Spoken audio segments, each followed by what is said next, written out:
여러분 6화에 등장한 장면 기억하시나요? 요한 옆에 서 있던 눈먼 여자의 웃음, 진짜 소름이었죠. 네, 바로 유모입니다. 요한 못지않은, 아니, 어쩌면 요한보다 더 깊은 관계를 품은 이 여자는 대체 누구일까요? 좋아요와 구독도 부탁드립니다.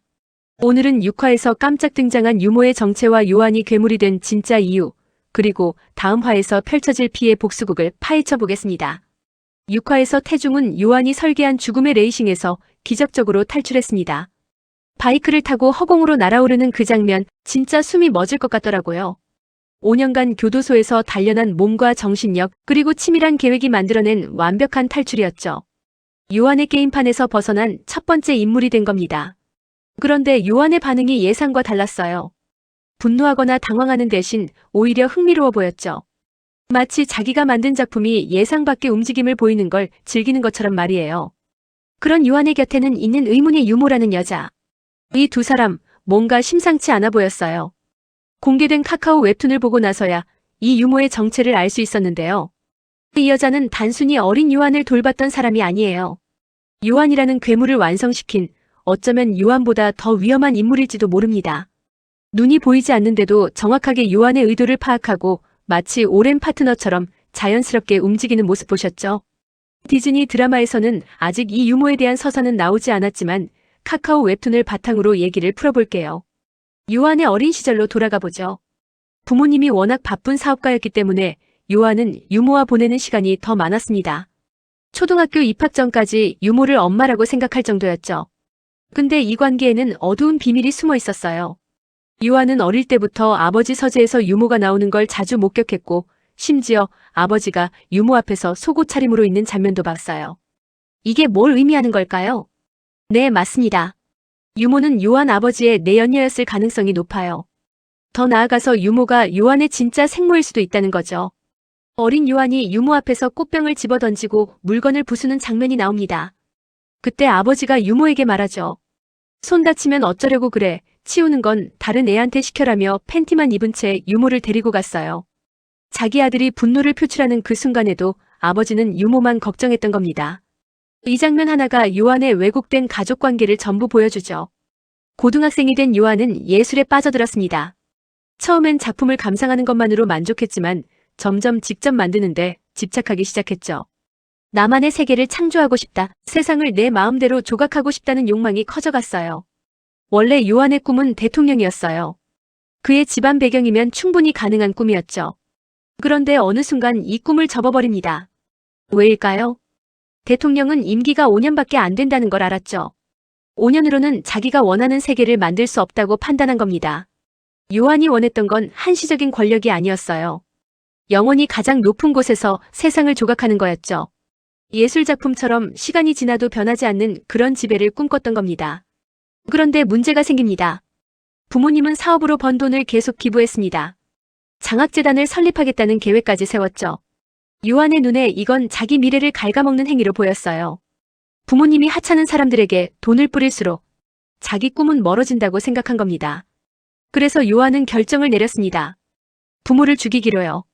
이게 정상적인 사람의 선택일까요? 아니죠.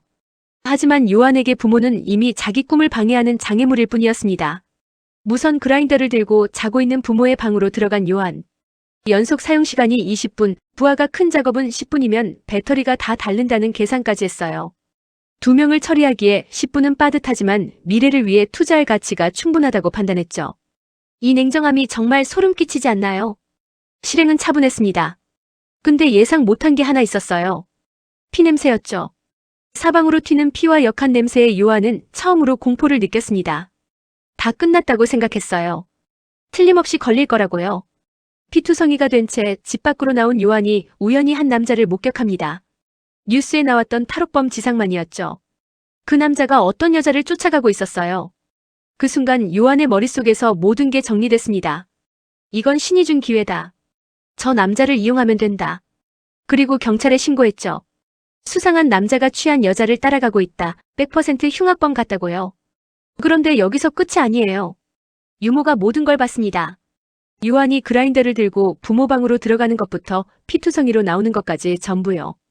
요한도 유모가 다 봤다는 걸 알고 있었죠. 요한은 유모에게 전화를 걸었습니다. 나를 도와달라고요. 난 어릴 때부터 유모를 엄마처럼 따랐다. 유모도 내가 잘못되길 바라진 않을 거 아니냐. 날 위한다면 도와달라고 말했어요. 그래서 유모는 탈옥범 앞에 일부러 나타났습니다. 그가 자기를 덮치도록 유인한 거예요. 그리고 틈을 타서 칼로 찔렀죠. 죽지 않을 만큼만요. 그의 머리카락을 한 움큼 뽑아서 요한에게 가져다 줬습니다. 요한은 부모의 시신 주변에 탈옥범의 채모를 놨어요.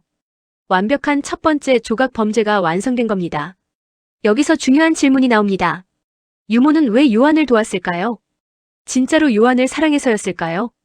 아니면 부모까지 죽인 요한이 자기까지 죽일까봐 두려워서였을까요? 웹툰에는 명확하게 나오지 않습니다.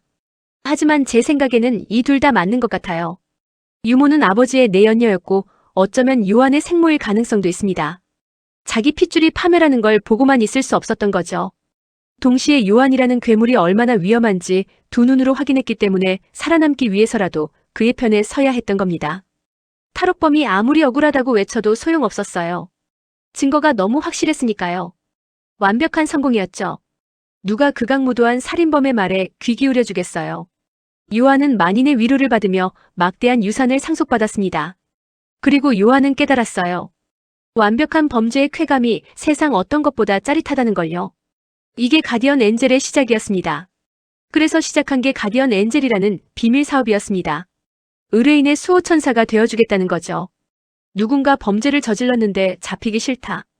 요한에게 맡기면 완벽하게 처리해줍니다. 어떻게 해요?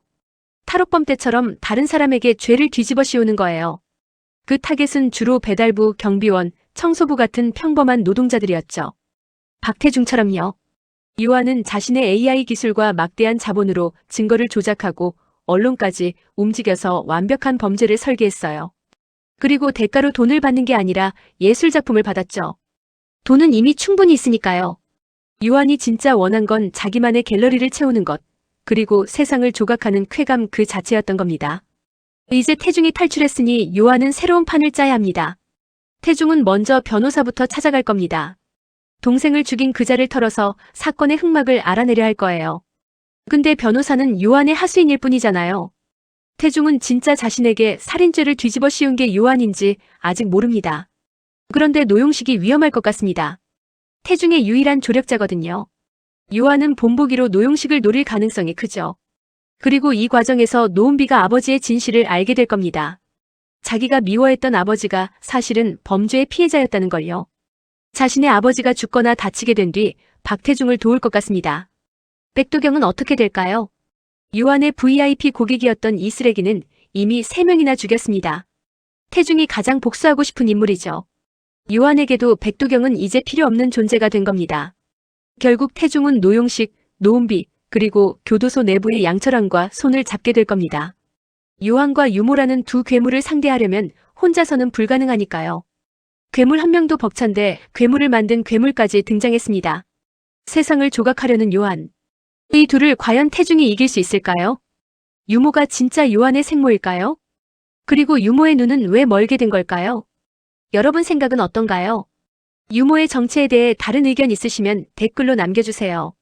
좋아요와 구독도 부탁드립니다. 감사합니다.